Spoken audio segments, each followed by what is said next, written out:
먼저 부자가 되겠다는 목표를 세워라. 그리고 종잣돈 1억 원을 모아라. 이것이 부자 되는 첫 번째와 두 번째 공식이다. 자, 그렇다면 세 번째 공식은 무엇일까? 안녕하세요. MJ 책방입니다. 오늘은 최근에 읽은 책 리뷰를 하겠습니다. 제 생각도 많이 들어가 있으니 이 사람은 이런 생각을 했구나 정도로 봐주시면 감사하겠습니다. 책 제목은 부자 언니, 부자 특강입니다. 앞에 올렸던 부자 언니, 부자 연습과 시리즈인 책입니다. 책은 내용을 크게 4장으로 나누고 각 주제별로 세분화하여 총 28가지로 나누어서 설명하고 있습니다. 부자 연습 책과 마찬가지로 책 내용이 읽기 편하게 되어 있습니다. 부자가 되고 싶은 여자분들은 읽기를 추천드립니다. 물론 저처럼 남자가 읽어도 상관은 없겠지만요. 1장 여자들아 부자 될 촉을 썩히지 마라 에서 와닿은 부분은 첫째, 열심히 하다 보면 몸값이 높아진다. 월급만으로는 부자가 될 수 없지만 부자가 될 종잣돈을 만들어주는 것이 월급이다. 내가 지금 받고 있는 월급은 참으로 소중하다. 지금 수입을 알뜰하게 모아서 종잣돈을 만들고 그 종잣돈을 불려 돈이 돈을 벌게 만들어 부자가 된다는 부분입니다. 월급을 받고 계신가요? 저도 월급을 받고 있는데 지금 생각해보면 종잣돈을 만들게 해준 소중한 거네요.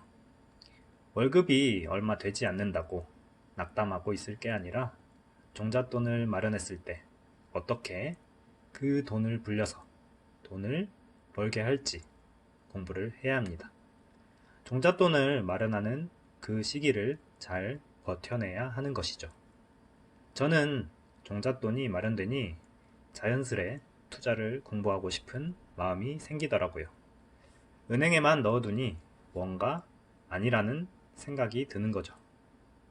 둘째, 정말 집을 사야겠다고 생각한다면 경제 위기가 왔을 때 경매로 저렴하게 사는 부분입니다.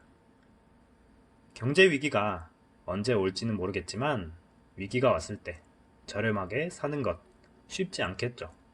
그렇지만 경매를 공부해놓고 경제를 예의주시한다면 위기를 기회로 바꿔서 집을 싸게 살 수 있지 않을까요? 2장 부자 되는 방법 공식이 있다 에서 와닿은 부분은 첫째, 먼저 부자가 되겠다는 목표를 세워라. 그리고 종잣돈 1억 원을 모아라. 이것이 부자 되는 첫 번째와 두 번째 공식이다. 자, 그렇다면 세 번째 공식은 무엇일까? 바로 금융 문맹 탈출하기다 라는 부분입니다. 저는 여기서 세 번째 공식인 금융 문맹 탈출하기를 하고 있습니다. 금융 문맹을 탈출하기 위해 금융에 대해 경제 뉴스, 책 등을 읽고 있죠. 그리고 올해에는 예금, 적금만 하는 것에서 벗어나 다른 종류의 투자를 계획하고 있습니다. 여러분들은 금융 문맹을 탈출하기 위해 어떤 노력을 하고 계신가요? 둘째, 금융 문맹에서 벗어나는 5단계 공부법입니다. 5단계를 각각 나누어서 설명해주는 부분인데 저도 아직 진행 중입니다. 5단계를 설명드리면 1단계는 자본주의 금융 시스템, 2단계는 경기 변동, 3단계는 금융 지식, 4단계는 투자하는 방법, 5단계는 글로벌 투자입니다. 각각의 경우에 해당 영상 및 추천 책을 소개하여 공부 가이드라인을 제시해주고 있는데요. 한번 따라해보고 나중에 소감을 말씀드려 보겠습니다. 여러분들도 금융 문맹을 벗어나기 위해 단계별로 조금씩 계획을 세워서 한다면 어느새 금융 고수가 되어 있을 거라 믿습니다. 3장 돈 주고도 못 배우는 투자 노하우에서 와닿은 부분은 첫째, 부자들은 은행에 저축하지 않는다. 그들에게 은행은 단지 돈을 대출하는 곳에 불과하다. 라는 부분입니다. 지금까지 제가 해온 재테크는 은행에 저축하는 것 뿐이었습니다. 그래서 이 말이 더 와닿았는데요. 저도 부자들처럼 금융 문맹에서 탈출하여 은행을 저축하는 곳이 아닌 돈을 대출하는 곳으로 생각할 것입니다. 대출을 하여 이 대출 이자보다 더 높은 수익률을 창출하는 것이죠. 물론 쉽지 않겠지만요. 둘째, 투자를 하려면 부자들, 그리고 외국계 자본의 흐름을 봐야 한다. 투자에 성공하기 위해서는 반드시 외국인들의 매매 동향을 꼭 체크해야 하는 것이다. 라는 부분입니다. 외국계 자본의 흐름을 보기 위해서 한국거래소 홈페이지를 즐겨찾기 해놓았습니다. 홈페이지를 잘 살펴보면 공부도 하게 되고 보는 눈도 생길 거라 생각합니다.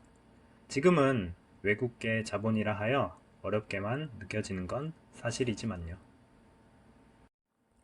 4장 부자되는 라이프 스타일에서 와닿은 부분은 첫째, 재미있는 취미생활을 즐기면서도 조금만 애쓰면 소득과 연결시킬 수 있다. 돈 드는 취미 말고 돈 되는 취미를 가져라 라는 부분입니다. 본인이 재미있게 하는 취미생활이 있다면 그것을 어떻게 소득과 연결시킬 수 있을지 고민을 해보는 것, 그 자체로서 저는 의미가 있다고 봅니다. 도저히 연결시킬 수 없을 것 같다 하면 주변 사람들에게 조언을 구하는 것도 한 가지 방법이겠죠. 저는 취미로 독서와 베이스 기타 연주, 피아노 연주, 재테크, 유튜브 등을 하고 있습니다. 어떻게 소득과 연결시킬 것인가는 저도 계속 고민하고 있습니다. 여러분들의 취미는 무엇인가요? 그것을 소득과 연결시킬 방법을 생각해 보셨나요? 지금부터라도 생각해 보는 것은 어떨까요? 둘째, 정치에 관심을 가지는 것. 그것 역시 부자되는 라이프 스타일이다 라는 부분입니다. 정치와 부자가 무슨 관련이 있지? 라고 생각하시는 분이 있을지도 모르겠습니다. 저도 그렇게 생각했거든요. 그런데 이 부분의 책을 읽어보니 정치와 경제는 따로 움직이는 게 아니라는 것을 다시 한번 느꼈고, 정치가 어떻게 움직이는지, 세계 정치가 어떻게 돌아가는지 알아야 경제도 크게 볼 수 있다고 생각했습니다. 저는 정치에 관심이 없습니다. 그래서 정치에 관심을 가지라는 이 부분이 저에게는 어렵게 느껴집니다. 그렇지만 부자되는 라이프 스타일이라 하니 도전할 것입니다. 여러분들도 정치에 관심이 있으신가요? 부자되기 위해 정치에도 관심을 많이 가져보는 게 어떨까요? 지금까지 책 부자 언니 부자 특강에 대해서 리뷰를 하였습니다. 저와 시청자 및 구독자 여러분들은 부자되는 방법을 잘 알고 실천을 잘 하여 부자가 될 것입니다. 구독과 좋아요는 MJ 책방도 춤추게 합니다. 감사합니다.